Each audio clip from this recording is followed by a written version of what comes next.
I was just doing a little bit of a back-of-the-envelope calculation on your numbers. The cap of 26 million, I think, is something we should aspire towards. But given that we're just having a spike in the population due to Peter Costello's baby bonus, and in 20 years' time there'll be another spike in the population because they'll start having children, and you've got the built-in fact that their parents are still going to be alive. We're going to get a long way beyond 26 million. Before the population even begins to stabilise, given that we can implement policies that reduces population.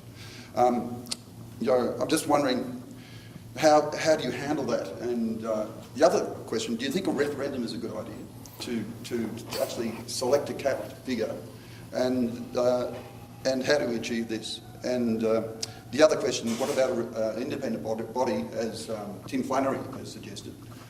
Like the Reserve Bank, which would independent of politics make decisions about population growth and the environment. And something completely separate, as far as the Immigration Department is concerned, where are the drivers? Where is it government policy, political policy that's coming through into the department, or is it other internal forces within the department that it's causing this growth? Okay, 26 million is the advice I've received from demographers about a point at which we could stabilise population by the middle of this century if we were to move to a net 70,000 figure now. Now, of course, the longer you take to head in that direction, the more you're likely to overshoot 26 million. 35 million is the current Treasury projection, so that's business as usual, or where we're headed. And some people think that 35 million is a bit light. In fact, in terms of where we're really tracking, we're more likely to be 40 million or more. In terms of a referendum, Australia doesn't have much of a track record in terms of referendums or plebiscites to decide issues except those involving constitutional change. But it's possible to have such a thing, and in principle I'm not against it, because it would give the Australian people a say in something where I feel they've had precious little say in. I understand the point about Tim Flannery saying this should be set by an independent body, but let me observe that a great deal would turn on who gets appointed to the independent body, and that it's the kind of issue where I feel that more notice needs to be taken of majority Australian opinion and less notice taken of elite business opinion. So I'd be a little bit concerned with the independent body as to its composition and makeup. A great deal would turn on that as to how effective it turned out to be.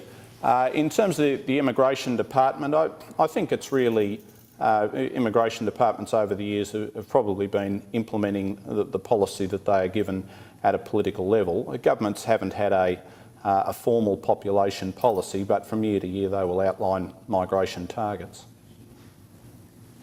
Why does Mr. Kevin Rudd not agree with you?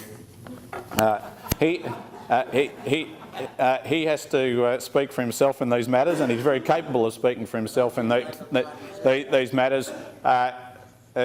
He has indicated that he supports what he describes as a big Australia. I've given my response to that in the course of my remarks. I think we're a big country already. I think it was Bob Braby. Would you like to ask the next question? Can you come up? Just to follow up on that, Kevin Rudd said recently that he favoured high population growth for national security reasons. How would you respond to that?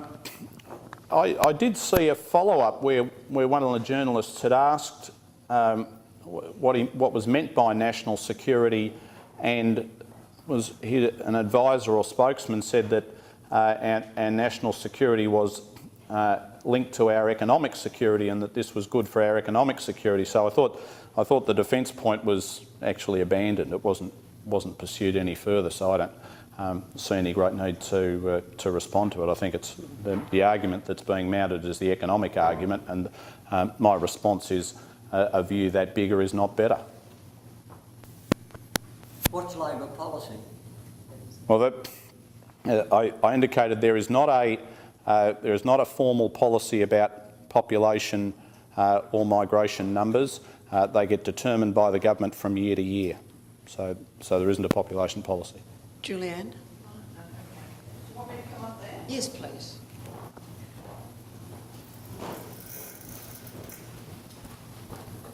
Hi, Julianne.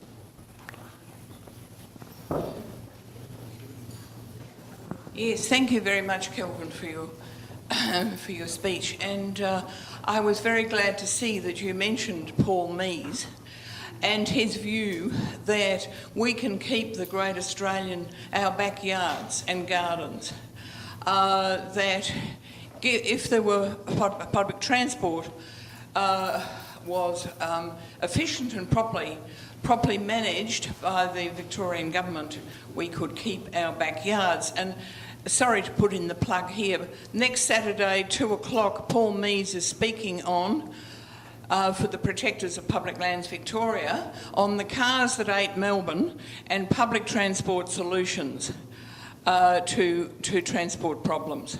So if you could just keep that in mind. Just wanted, the second point was, I wanted perhaps Kelvin to comment. We have had the most enormous community uprising about the extension of the urban growth boundary and the destruction of Melbourne's green wedges. The Trojan horse has been the growth areas infrastructure contribution, which has been a tax which has been imposed on small landowners. It's gone through the lower house of Parliament, but it looks as though the upper house is going to defeat it. The Greens and the Liberals and Nationals will defeat it. And I just wondered if Kelvin could comment on the extension of the urban growth boundary and the destruction of green wedges. Thanks, Julianne. I've made clear that I oppose the extension of Melbourne's urban growth boundary. We were told years ago that the urban growth boundary would not be extended and that existing green wedges would be protected. The extension of the urban growth boundary leads to the destruction of native grassland and other habitat on the urban fringe, and it also makes it more difficult to have things like the viable public transport system and the like. And just as importantly, as I've been indicating in my remarks about population, it's part of an approach to Melbourne that says Melbourne is growing at the rate of 1,500 people a week, 75,000 people a year, and that we will have another couple of million within our lifetime. It is my view, very strongly held view, as someone who's lived in Melbourne all my life, that this will not make for a better city. And the idea of a couple of extra million people in Melbourne, a couple of extra million people in Sydney, a couple of extra million people in Brisbane, doesn't matter where you put them or how you seek to fit them in. I have a strong values-based view that this does not make for a better city.